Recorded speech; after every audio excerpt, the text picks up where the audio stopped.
illness fund that would make it possible for those who suffer from cancer, diabetes, hypertension, to be able to go to hospital, be treated, and go home without being asked for any money. We also had planned to put in money for our coffee farmers to retire the heavy debts that have bedeviling our coffee farmers. We also had allocated money for our sugarcane farmers to make sure that our sugarcane farmers get out of the debts that they're in. We had also committed to our milk farmers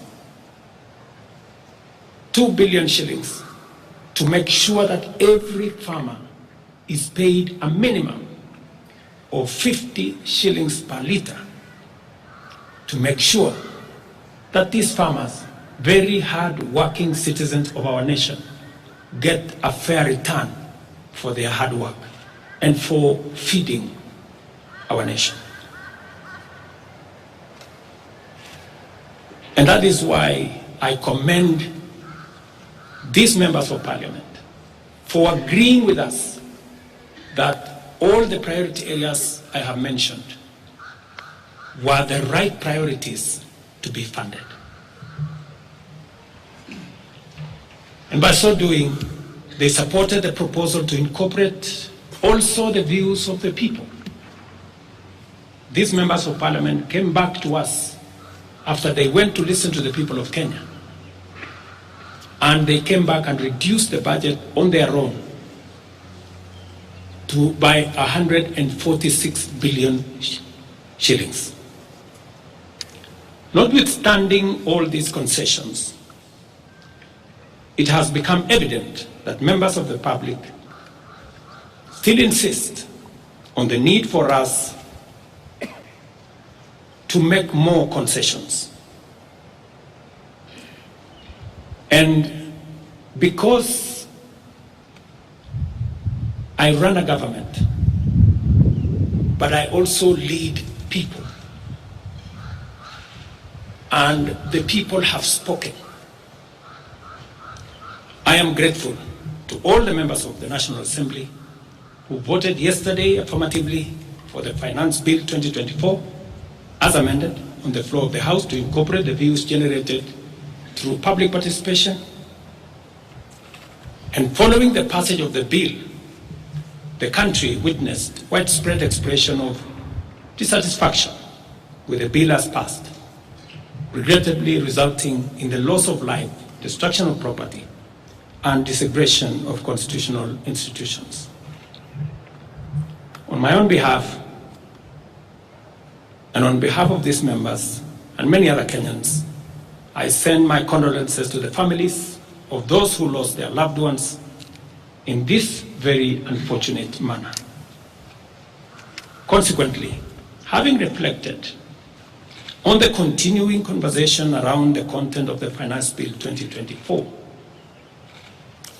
and listening keenly to the people of Kenya who have said loudly that they want nothing to do with this Finance Bill 2024, I concede, and therefore I will not sign the 2024 Finance Bill, and it shall subsequently be withdrawn, and I have agreed with these members that that becomes our collective position.